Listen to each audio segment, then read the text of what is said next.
right, Darkness, I'm back.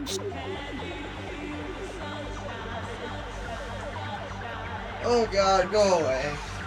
And boy, do I have... Wait a minute, why are you sleeping in your hat? Leave my hat alone. Whatever, anyway, I have this really awesome game for you. You're gonna love it. Yeah, that's nice. I bet you really like Sonic 3D Blast. Right. I like that game. That's right, I bet you... Wait, what? It wasn't awesome, but it was playable. It was kind of fun. No, wait, you're supposed to hate... No, I didn't think you liked this game. Oh, no, that sounds great, actually. Oh, that's a pretty good deal. All right, I'll play that. Fuck. You know, I gotta be completely upfront. I actually really genuinely like Sonic 3D Blast. I mean, to say that it's a bad game is really unfair to it, but to say that it's a good game, I guess would be sort of a stretch. It's not great, but I kinda like it. I mean, you're talking about a game that was released during the tail end of the Genesis' life cycle, and let's be honest, it wasn't nearly as good as every other Sonic game on the Genesis. But really, is that a fair criticism to make? I mean, because every Sonic game on the Genesis was freaking amazing. The best games in the entire series are on that console, so making that kind of comparison really is just not fair to the game itself. I mean, you could do that, sure, but then you could compare it to games that came out after it, like this one, or this one, or this one, or God help you, this one. I mean, it's definitely not the worst Sonic game ever made, not even close, really. It's probably fair to say that it's somewhere in the middle, and really, I don't like seeing a lot of bad reviews on it. I mean, people seem to act like this is one of the worst Sonic games ever made. That's just not fair. I mean, let's be realistic. What kind of idiot goes out and gives this game a negative review? Any reviewer worth his salt is gonna sit there and tell you it's mediocre. I mean, when you got reviews like this on the internet, you know there's some idiots on this planet. Stages are fucking ridiculous. Ridiculous, in fact, it's too damn easy! Look at this! I'm not even trying!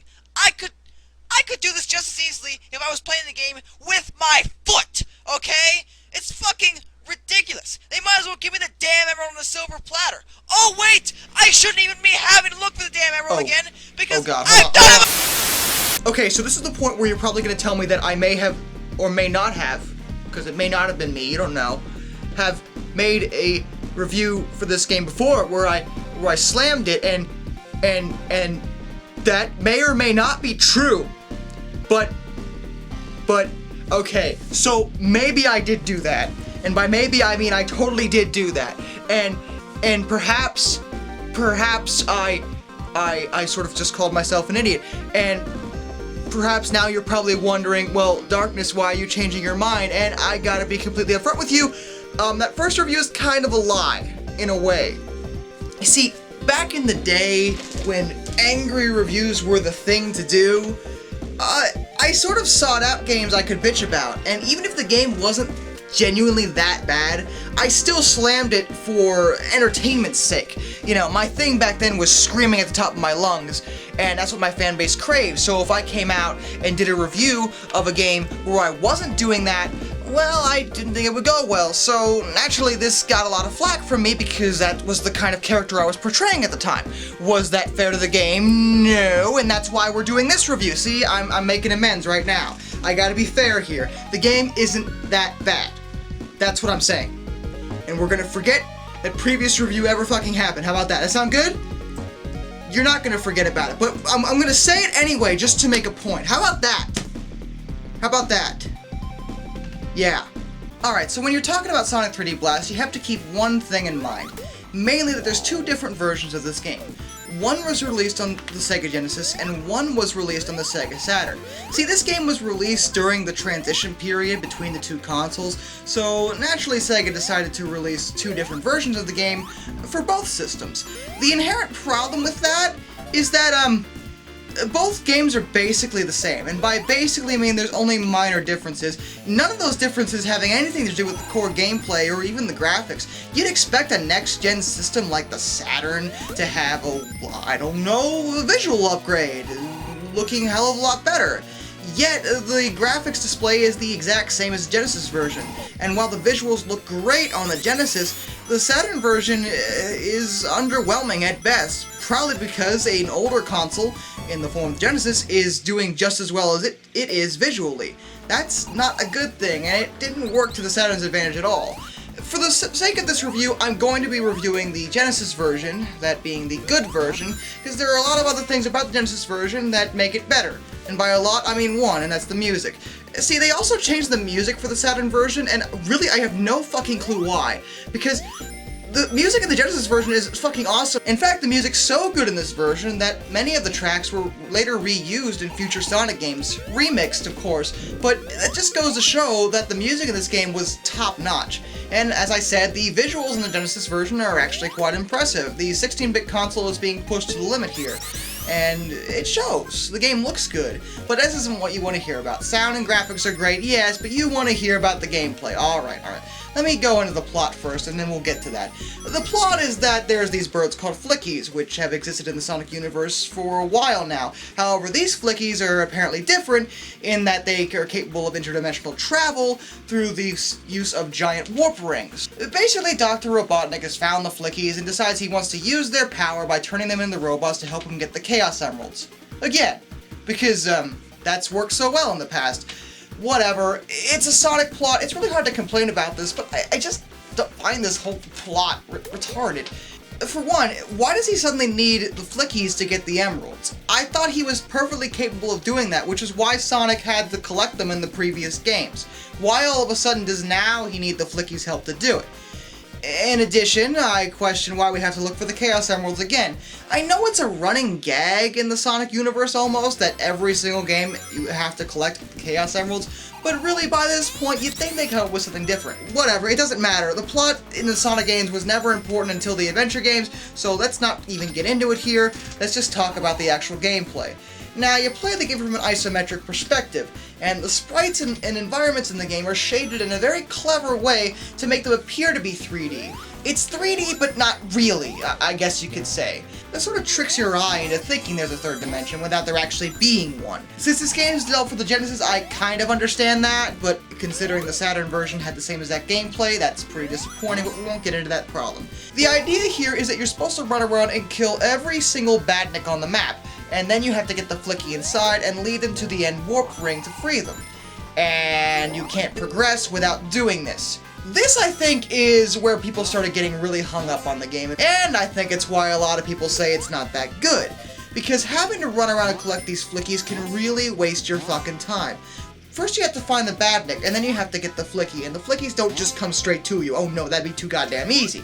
Instead, you have to run around and catch them, and considering the controls in this game take a lot of getting used to, this can be very frustrating. Now, on top of that, you have to consider the fact that whenever you get hit, or whenever your Flicky chain gets hit, the Flickies fall off and you have to go recatch them again.